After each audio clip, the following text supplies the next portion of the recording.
Selamat pagi teman-teman mahasiswa. Assalamualaikum warahmatullahi wabarakatuh. Alhamdulillah. Alhamdulillahirabbil alamin. Allahumma shalli wa sallim ala sayyidina Muhammadin al-fatihah lima ughliqa wal khatimi lima sabaqa wan nasrul haqqi bil haqqi wal hadi ila siratal mustaqim. Sallallahu alaihi wa ala alihi wa sahbihi haqqa qadrihi wa miqdarihi.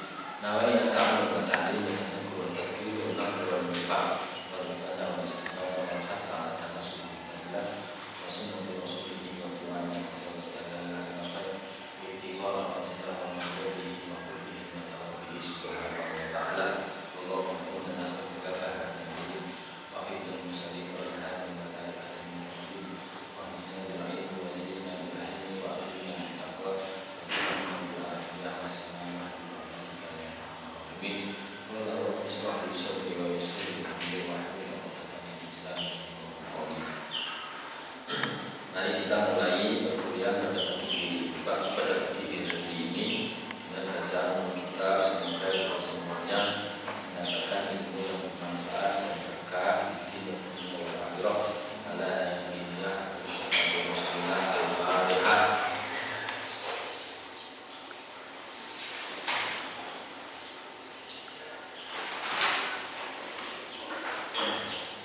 Sebelum memulai perkuliahan materi menyampaikan materinya, sebelumnya saya akan mengabsen dulu. Ini siapa yang tidak masuk? Iqbal masuk? Sofi masuk? Ya, berarti 2 orang saja ya. Itu kok ada yang pesantren gimana? Kenapa Mas Umar? Tadi dari pesantren Pak. Oh, pesantren. Ya. Enggak apa-apa ya. Ya itulah, ada macam-macam teman-teman, ada yang pakai celana, ada yang pakai sarung, enggak apa-apa lah. Jadi tujuannya mencari. Tapi pada pagi hari ini kita akan membahas tentang materi yang dari materi ini sekarang adalah Babul Hasanah ya, tentang hukum taklifi. Jadi hukum taklifi ini kita akan membahas tema tersebut dengan tujuan adalah kita mampu memahami berbagai hukum yang ada di dalam syariat Islam. Hukum-hukum itu ada yang wajib, ada yang haram, ada yang makruh, ada yang sunnah, ada yang mubah. Dan di situ nanti akan dijelaskan oleh Mbak Nurul Hasanah, dan harapannya dari materi yang disampaikan Mbak Nurul Hasanah ini kita bisa paham secara detail apa yang dimaksud dari pembagian hukum taklifi tersebut. Jadi itu nanti ya, teman-teman saya harapkan untuk paham secara menyeluruh, secara detail.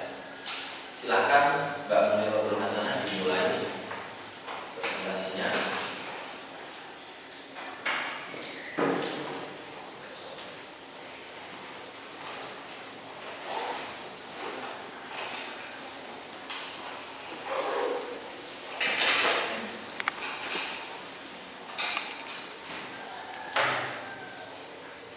Assalamualaikum warahmatullahi wabarakatuh.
hukum wad'iyah, hukum wad'o atau hukum wad'i, yaitu dua khitabullah al-muta'alaq bi fi'li mukallafi wad'an, adalah titah Allah tentang perbuatan mukallaf yang berupa penetapan sesuatu sebagai sebab syarat atau penghalang bagi sesuatu yang lain. Setelah itu hukum taklifi menurut ulama usul fikih atau yang pertama tadi kita bahas yaitu usul fikih terbagi menjadi 5 macam. Yang pertama, disitu kita lihat ada al-ijab, an-nadb, at-tahrim, al-karahah, al-ibahah.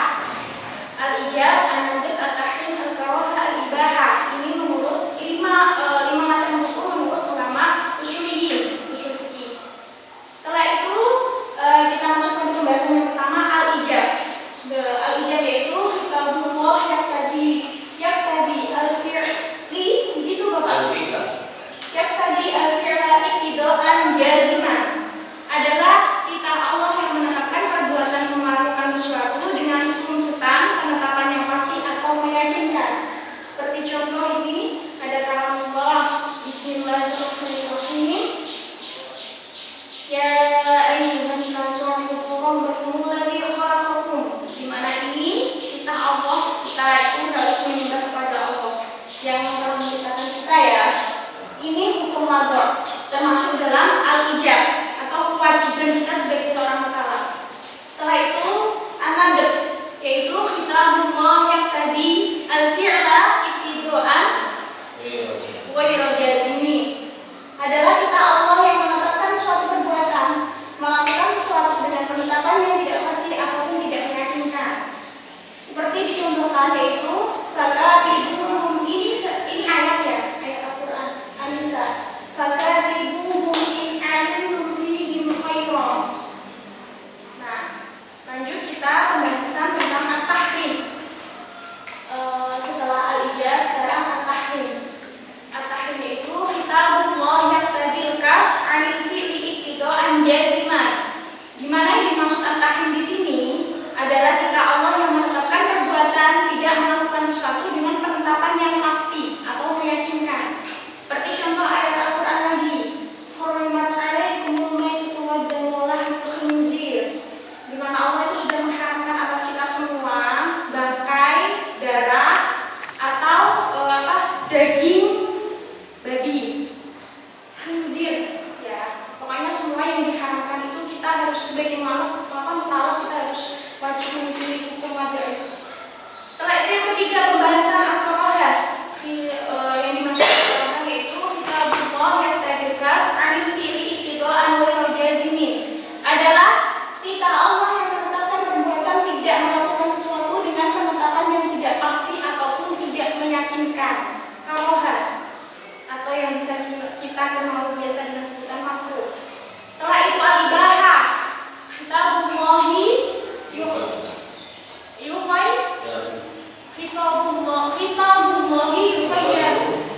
khitabullahi yukhayyiru bainal fi'li wal kafi 'anil fi'li, adalah titah Allah yang memberikan pilihan antara melakukan sesuatu dan tidak melakukan sesuatu. Jadi ini kita kenal dengan sebutan mubah seperti biasa, mubah. Setelah itu kita lanjut pada pembahasan hukum taklifi menurut ulama fikih. Setelah ulama usuliyin, sekarang menurut ulama fikih juga ada perbedaan dalam penyebutannya. Terbagi menjadi 5 macam. Yang pertama al-wujub,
puasa Senin Kamis, sholat tahajud, ataupun sholat duha dan lain sebagainya. Masih banyak lagi sunah-sunah yang sering kita lewatkan, kesunahan-kesunahan. Setelah itu al-hurmah atau al-haram, haram perkara yang diharam. Ma yu'aqabu 'ala fi'lihi wa yusabu 'ala tarkihi. Pengertian yang dimaksudkan haram adalah sesuatu yang diberi siksa atau dosa lantaran melakukannya dan diberi pahala lantaran meninggalkannya. Baik, di sini haram contoh seperti berzina, membunuh orang tanpa biwiri hak, ya tentunya biwiri hak, tanpa hak.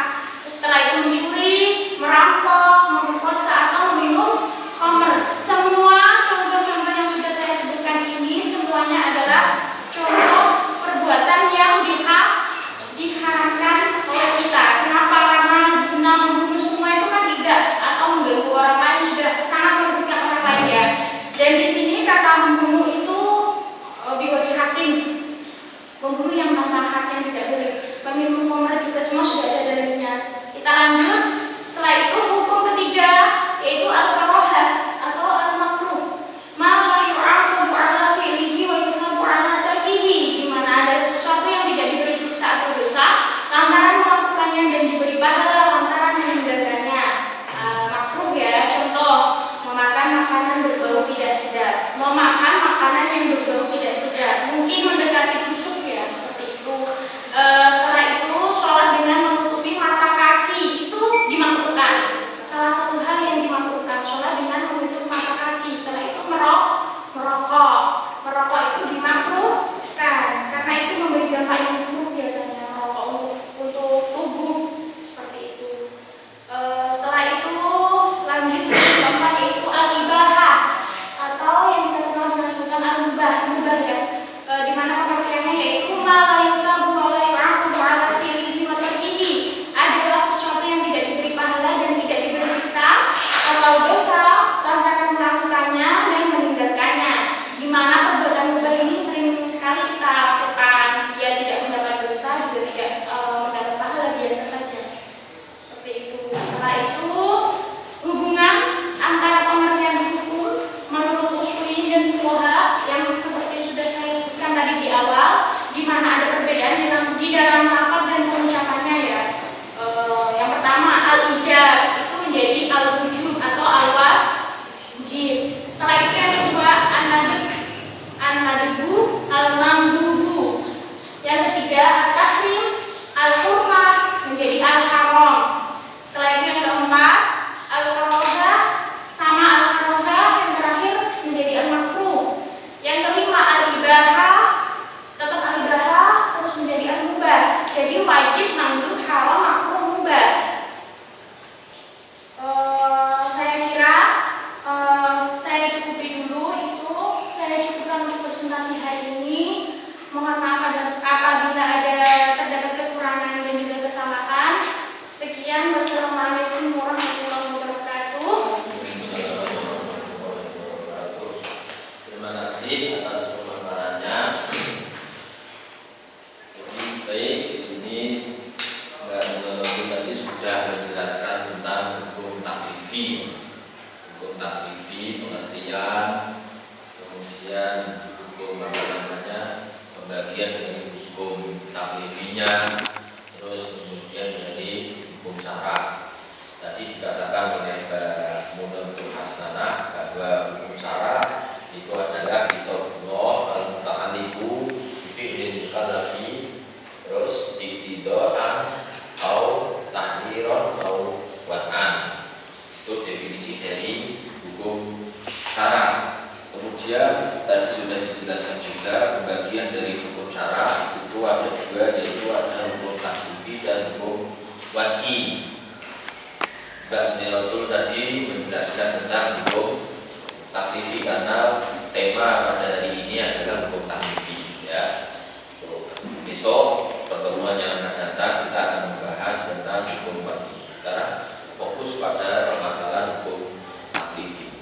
Hukum taklifi itu tadi dikatakan oleh Mbak Nirotul bahwa hukum taklifi itu adalah kitabullah al-muta'alliq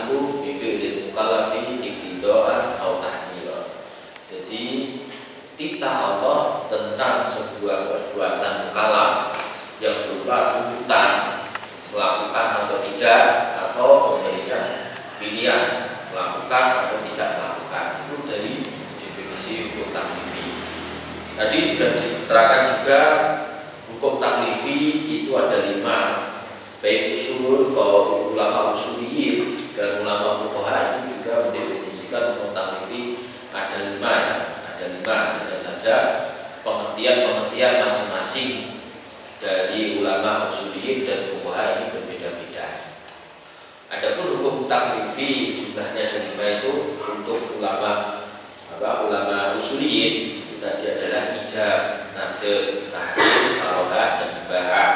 Kemudian untuk ulama fuqaha itu adalah al-wajib atau al-wujub ya. Kemudian an-nadb atau al-mandub, kemudian al-hurmah atau al-haram, kemudian al-karohah atau al-makruh, kemudian al-mubahah atau al-mubah. Itu dari ringkasan dari apa yang disampaikan oleh Bapak Hasanah. Terima kasih. Selanjutnya adalah sesi diskusi ya. Silakan didiskusikan siapa yang ingin bertanya, atau ya kalau boleh mohon penjelasan dan masalah. Monggo silakan.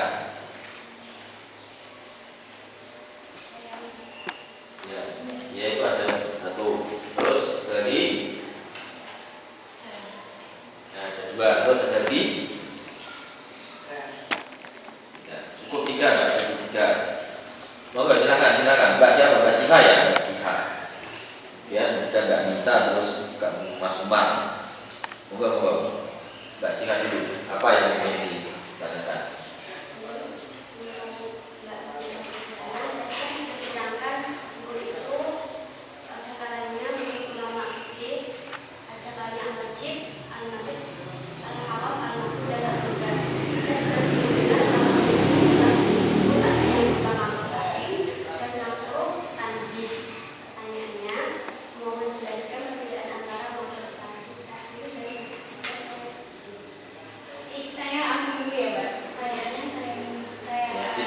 Ditanggung dulu, Mbak. Ditanggung dulu.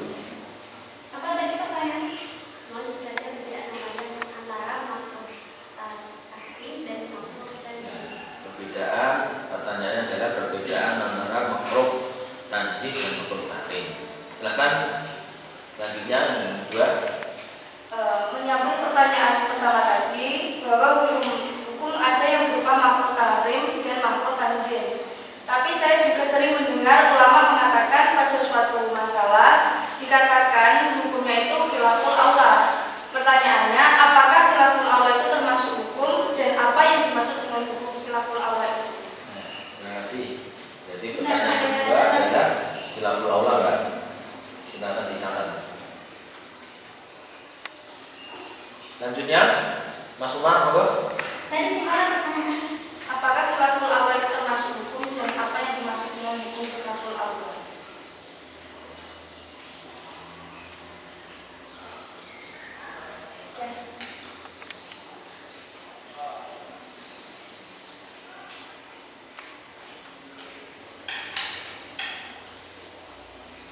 Terus tadi ada Mas Umar yang bertanya, Mbak.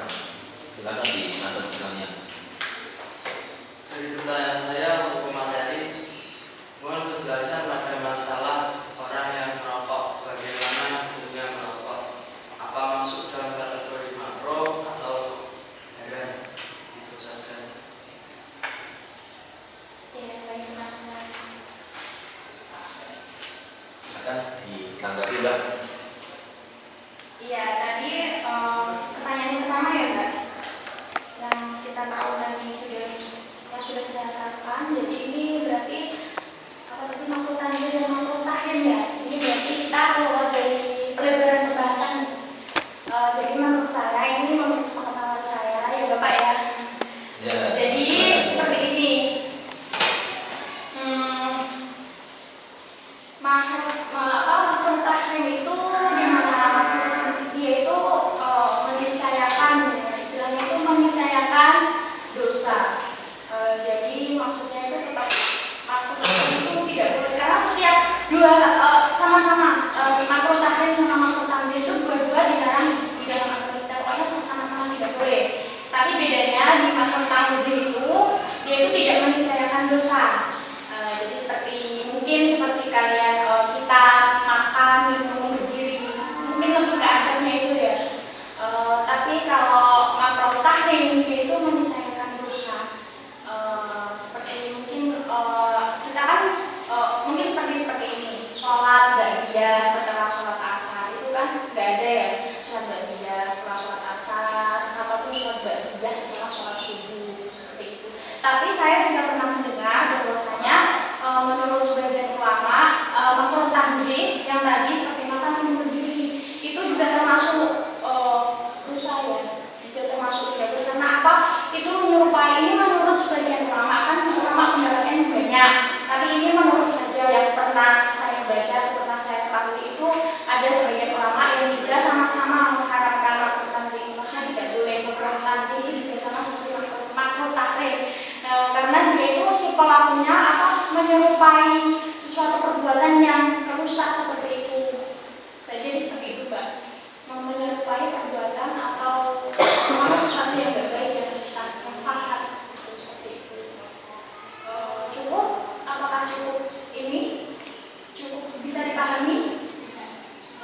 Tadi dia contohnya yang makruh tanzih seperti makan berdiri. Kalau yang makruh tahrim atau meniscayakan dosa tahrim seperti itu, seperti sholat ba'diyah itu ya. Nah itu kan nggak ada. Tapi tadi ada kan saya terangkan kan dua-dua aslinya nggak boleh ya.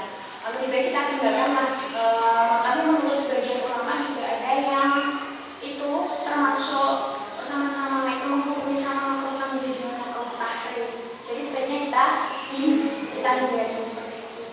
Mungkin cukup atau mungkin kita ya tadi menyambung ya apa yang disampaikan oleh Mbak Muhammad Hasanah, perbedaan antara makruh tahrim dan makruh tanzih itu memang di dalam pembahasan ulama fuqaha itu ada istilah makruh tanzih dan makruh tahrim.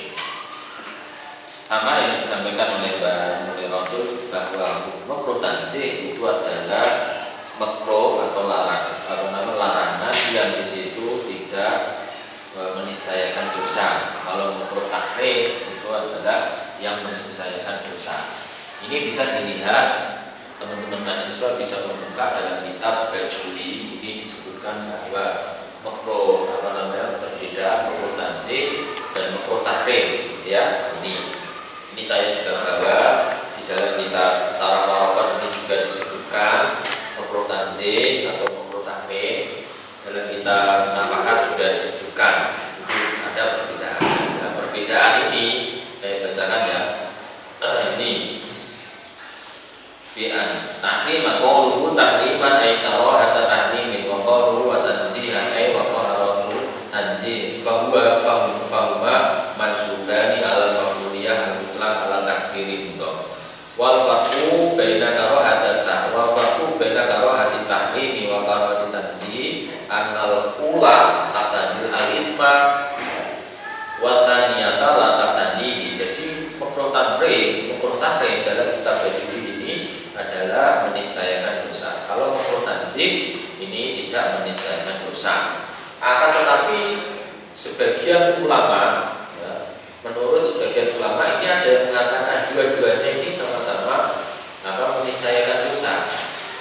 Perkataannya Imam Bajuri selanjutnya wa inna ma utima guna hatta alal qawli bi anal karahata litanzihi ditalabusi bil ibadati. Ditalabusi bil ibadati.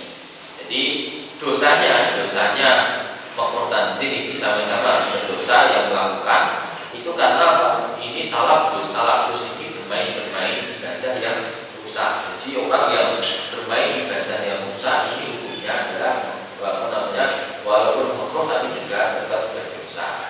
Jadi kalau itu ibadah yang tidak memenuhi syarat, ya jangan dilakukan.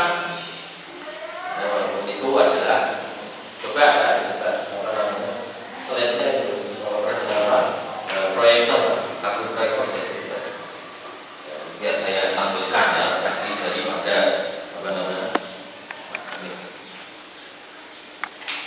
redaksi daripada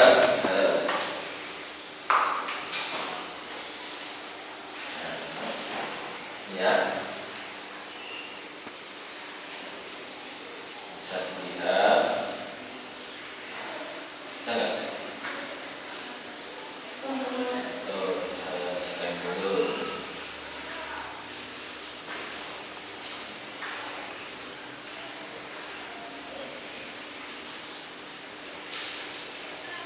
Saya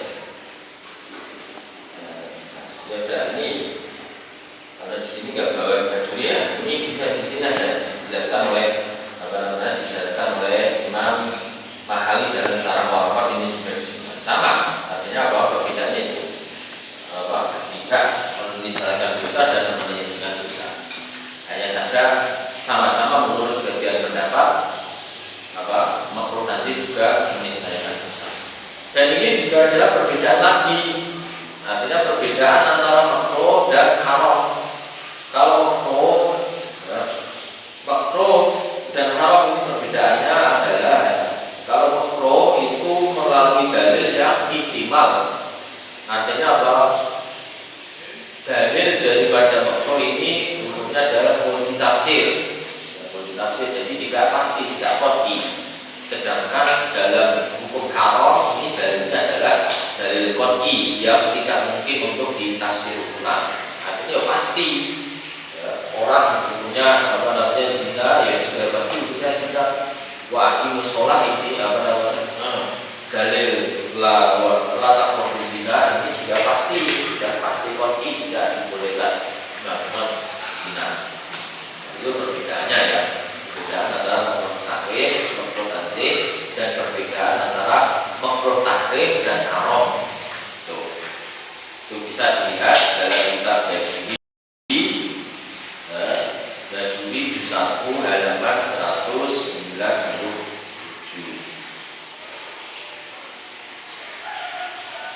Maka selanjutnya tadi Pak, pertanyaan selanjutnya. Ya, pertanyaan selanjutnya tadi khilaful aula iya, apakah khilaful aula itu termasuk hukum dan apa yang dimaksudkan dengan khilaful aula? Jadi ini menurut saya mungkin ya khilaful aula itu bisa juga dikatakan seperti hukum ya, karena kayak nilai yang jadi yang pertama kayak khilaful aula hukumnya hampir sama dengan sama seperti hukum makruh tanzih ya, seperti itu. Karena jadi tidak khilaful aula itu juga nggak apa-apa, jadi kayak kurang baik aja kayak makruh tanzih gitu tidak meniscayakan dosa seperti itu. Jadi mungkin lebih ke khilaful aula itu mungkin lebih ke seperti mungkin kayak tadi kan contohnya makruh tanzih kan kita makan negeri, mungkin lebih ke adabnya. Nah seperti itu adabnya kan makan minum sambil berdiri kan kurang ya, jadi harus dulu ada adabnya yang seperti dicontohkan oleh Rasulullah, bagaimana makan dan minum, bagaimana membuka pakaian atau bagaimana kita belajar, semua kan ada adabnya. Jadi mungkin khilaful aula itu bisa seperti itu, bisa makan hukum dan hukum makruh tanzih atau itu tadi tidak meniscayakan dosa. Gitu Pak? Atau ya. Gimana? Ya begitu. Ya, jadi khilaful aula itu sama dengan makruh tanzih ya.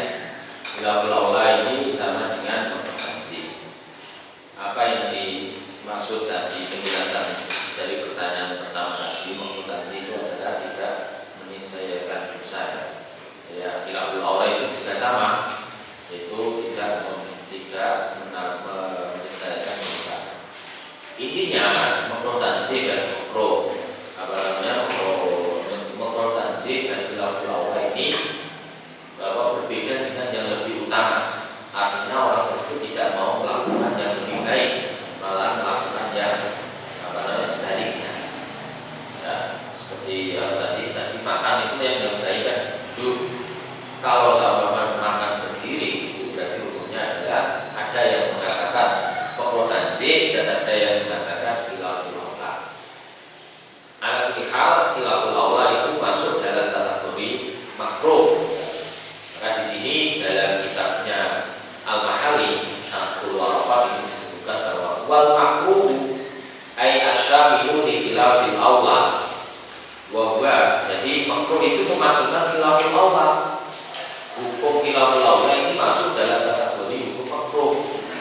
Wa maka nabi wa maksusin dan nabi antar ilman juga al-mustafa min awamiliha li anal amro bi syai'in nabi antifi wa aslu istilah wa in qala fihi ba'du muta'akhiril fuqaha wa minhu al-musannifu fa khasul aula bil fuqra bil makruhi wa tani bi khilafil aula. Ini itu saja bedanya. Terus tanya selanjutnya. Yang tadi masih ada yang ditanyakan tentang khilaful aula enggak? Udah cukup ya. Jadi tidak menyelesaikan dosa. Setelah itu pertanyaan ketiga dari Mas Umar, bagaimana hukum rokok? Begitu ya Mas ya? Hukum rokok ini menurut saya ya, hukum rokok. Kita tahu sendiri rokok itu komponennya dari apa, ya kan? Cara menyalakan rokok sendiri itu menyalakan api dan kita itu menghisap asapnya dimasukkan ke dalam tubuh di mana itu kan membawa fasad atau kerusakan di dalam rongga tubuh kita. Jadi sesuatu yang merugikan diri sendiri atau diri kita itu kan tidak boleh sebenarnya seperti itu. Tapi kita kategorikan di dalam hukumnya dulu. Mungkin kalau menurut saya ini ya, kalau dilihat dari komponennya dan merugikan diri sendiri, mungkin rokok itu termasuk masuk ke dalam makruh tanzih. Jadi tidak dosa, jadi tidak menyelesaikan dosa seperti itu. Jadi itu ya pokoknya makruh tanzih ya, biasa seperti makan, minum, berdiri tadi. Tapi lebih baik sesuatu hal yang merusak diri kan lebih baik dihindari seperti itu. Tapi ada juga sebagian ulama yang bahkan karena melihat ya, atau mungkin melihat dari mafsadah yang ditimbulkan daripada menghisap rokok ini lebih besar, karena memang mungkin pada kenyataannya kan seperti itu, orang yang merokok kan memang memberi fasad atau mafsadah lebih besar. Jadi ada sebagian ulama juga yang mengharamkannya, bahkan rokok itu diharamkan. Tapi kalau menurut saya itu, kalau di Indonesia melihat mayoritas masyarakat kita di mana mereka masih suka merokok, ya mungkin masuknya ke makruh tanzih. Begitu Mas. Gimana Pak? Kalau Mas Umar sendiri merokok apa enggak? Nah itu Mas Umar nggak merokok, tanya merokok itu gimana itu? Teman saya banyak Pak. Temannya banyak yang merokok ya? Oh ya. Ya jadi ini permasalahan tentang rokok. Jadi kita dalam hukum taklifi juga tentang menyinggung permasalahan yang berada di tengah masyarakat, yaitu adalah rokok. Ini sebuah permasalahan yang muncul dalam pembahasan hukum taklifi. Jadi hukum rokok ini memang dilihat dari segi mafsadah dan madharat. Karena hukum hukum asal memang al-aslu fil asya itu al-ibahah, tergantung dari dalil yang mengharamkan atau yang melarang. Rokok itu kan ada sisi negatifnya, ada yang sisi positifnya. Ada sisi negatif dan sisi positif. Rokok kalau dilihat dari segi negatifnya, ini adalah negatif dari orang per orang, yang person saja. Artinya apa? Seperti saja lah. Karena saya ini kalau rokok itu ya sesat dan maknanya ya, saya melihat bahwa rokok itu bagi saya ada sisi negatifnya. Nah, sisi negatif itu tidak langsung melalui dalil qat'i, sehingga rokok ini tidak bisa dipastikan hukum keharamannya secara mutlak di dalil qat'i tidak, melainkan ini ada dalil yang ihtimal, artinya ihtimal dilarang atau diperbolehkan. Sehingga itu juga kalau melihat dari konsep di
sendiri ada al-ijab, ada an-nadr, ada al-karoha, ada al-tahrim, ada al-bahah.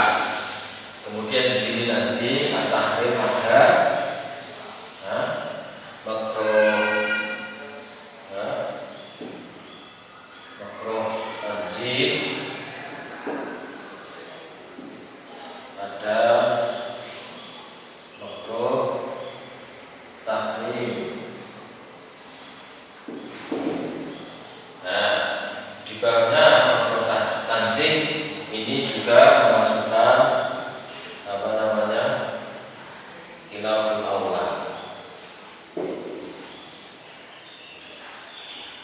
Itu ini ya pembahasan tadi hukum syara, ada hukum taklifi, ada hukum bagi. Hukum bagi ada ijab, nadab, karoha, taklim dan bahah. Makruh karoha ada makruh tanzih, ada makruh tahrim. Makruh tanzih sama dengan khilaful aula juga. Ini bisa dilihat teman-teman. Ya, lihat ini adalah apa namanya ringkasan daripada yang disampaikan dari Nabi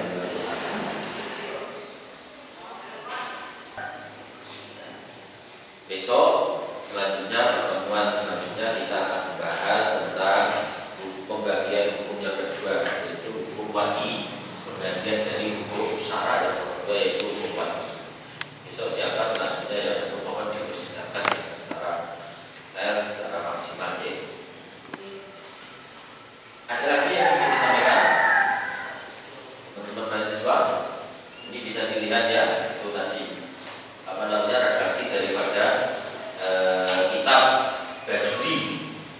Bajuri, halaman 197. Ini kalau di cetakan Darul Minhaj ini juz 2 halaman 65. Kalau di bawah cetakan Indonesia Al-Hidayah dan Haroman itu juz 1 halaman 197.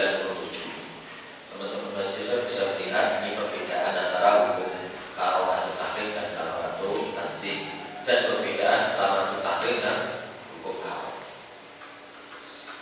Itu kalau sudah cukup pembelajaran hari ini, alhamdulillah.